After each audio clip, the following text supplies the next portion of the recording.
नमस्कार। आज हम बात कर रहे हैं पर्सनल फाइनेंस के एक काफ़ी ज़रूरी पहलू पर, बजटिंग। हमारे पास MPF.PDF दस्तावेज से कुछ दिलचस्प बातें हैं। तो आज का मकसद है कि हम इस बातचीत से वो ख़ास जानकारियाँ निकालें, है ना? देखते हैं कि बजट बनाने की कहानी में क्या नया मिलता है। बिल्कुल। देखिए, अक्सर लोग सोचते हैं कि बजट का मतलब है बस खर्चों का हिसाब रखना। लेकिन जे इस दस्तावेज जब मैंने देखा तो लगा कि ये उससे कहीं ज्यादा है। अच्छा, किस तरह से? ये असल में अपने पैसे पर आप कह सकती हैं नियंत्रण पाने और भविष्य को हाँ सुरक्षित करने का एक तरीका है। ये सिर्फ हिसाब किताब नहीं बल्कि एक तरह की वित्तीय आजादी की पहली सीढ़ी है, ऐसा समझें। हाँ, ये बात दिलचस्प है। मतलब सिर्फ रोकना टोकना नहीं, बल्कि एक ताकत देना।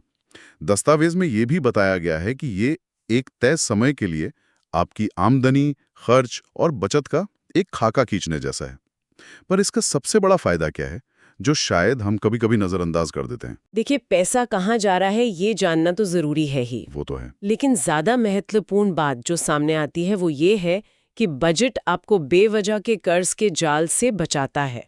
ये आपको मदद करता है सोच समझकर अपनी जरूरतों, अपनी इच्छाओं और हाँ अपनी बचत के बीच एक संतुलन बनाने में। दस्तावेज इस बात पर जोर देता है कि ये आपको अपने वित्तीय लक्ष्यों की ड्राइविंग सीट पर बिठाता है, एक तरह से। सही कहा। और तरीकों की बात करें तो 50-30-20 नियम, ये तो काफी सुना है। आमदनी का 50% जरूरतों पर, 30% इच्छाओं पर और 20% बचत या कर्ज चुकाने में। जैसे मान लीजिए किसी की आमदनी 50,000 रुपए महीना है, तो करीब 25,000 जरूरतों के लिए, 15,000 शौक या इच्छाओं के लिए और 10,000 बचत में। ये तो काफी सीधा लगता है, लेकिन क्या MPF PDF कुछ और अलग तरीकों पर भी रोशनी डालता है? कुछ अलग है इसमें? हाँ बिल्कुल। 50-30-20 एक अच्छा शुरुआती बिंदु है, मतलब आसान है समझने में। लेकिन दस्तावेज दो और दिलचस्प तरीकों का जिक्र करता है। एक है जीरो बेस्ड बजटिंग, यानी शून्य आधारित बजट। जीरो बेस्ड, ये क्या है? इसका मतलब है कि महीने के शुरू में ही आपकी आमदनी के हर एक रुपए का मकसद तय हो जाता है, चाहे वो खर्च हो, बचत हो या निवेश। कुछ भी बचा हुआ या लेफ्ट ओवर नहीं रहता। ये उन लोगों के लिए बेहतरीन है जो अपने खर्च पर बहुत बारीक नियंत्रण चाहते हैं, हर रुपए का हिसाब।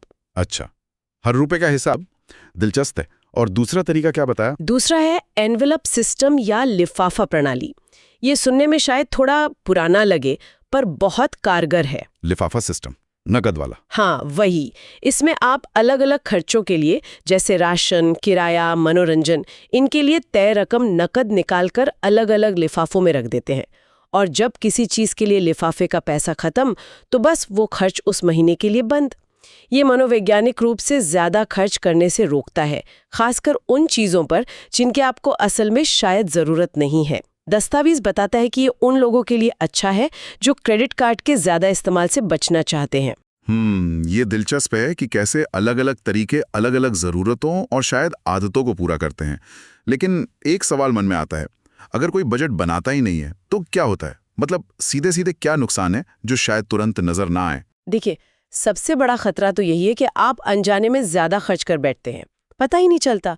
फिर धीरे धीरे कर्ज जमा होने लगता है, बिल समय पर न चुका पाने की नौबत आ सकती है, जिससे फिर क्रेडिट स्कोर खराब होता है। और सबसे अहम बात, क्या? भविष्य की जरूरतों या अचानक आने वाली मुश्किलों के लिए कोई तैयारी नहीं होती।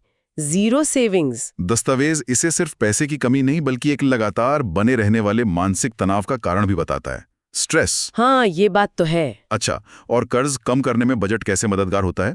क्या इसमें कोई खास रणनीति है जिसका जिक्र दस्तावेज में हो? जा कहाँ रहा है, आप उन छोटे छोटे गैर जरूरी खर्चों को पहचान पाते हैं, फिर आप उन्हें कम करके उस पैसे को सीधे कर्ज चुकाने में लगा सकते हैं। जीरो बेस्ड बजटिंग यहाँ खास तौर पर काम आ सकती है, क्योंकि आप शुरुआत में ही कर्ज चुकाने के लिए एक तय रकम अलग रख देते हैं। इससे ना सिर्फ मूलधन का मौका है बल्कि आप ब्याज पर भी अच्छी खासी बचत कर लेते हैं। ये तो प्रैक्टिकल बात है। और आजकल तो टेक्नोलॉजी भी है, बजटिंग एप्स और सॉफ्टवेयर का जिक्र तो है इसमें, लेकिन क्या ये वाकई गेम चेंजर है? क्या ये सच में मदद करते हैं? हाँ काफी हद तक तो करते हैं।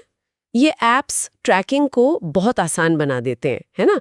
खर्चों को खुद ब खुद बांट देते हैं और आपको तुरंत दिखाते हैं कि आप अपने बजट के हिसाब से कहाँ खड़े हैं। Real time updates. MPF PDF में एक बात पर गौर किया गया है कि एप्स आपको अपने खर्च करने के पैटर्न को समझने में मदद करते हैं। विजुअलाइजेशन। पैटर्न समझने में कैसे? जब आप देखते हैं कि आपका पैसा बार बार कहाँ जा रहा है, मान लीजिए बाहर खाने पे या ऑनलाइन शॉपिंग पर, तो आदतें बदलना आसान हो जाता है। लेकिन हाँ, ये भी ज़रूरी है कि आप सिर्फ ऐप पर निर्भर ना रहें, उन आंकड़ों को समझकर, सोच समझकर फैसले लें।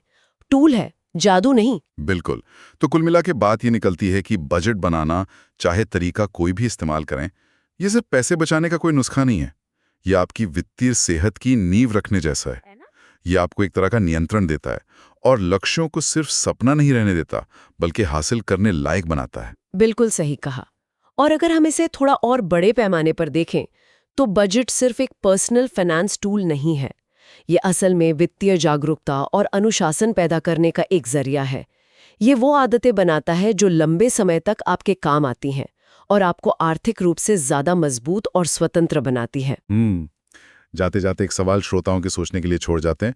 जिस तरह आजकल बजटिंग एप्स और तकनीक ने इस पूरी प्रक्रिया को इतना आसान और इंट्यूटिव बना दिया है, क्या हम उस मोड़ पर पहुंच रहे हैं जहां बजट बनाना सिर्फ एक अनुशासन का मामला ना रहकर हमारी एक स्वाभाविक, एक सहज आदत बन सकता है?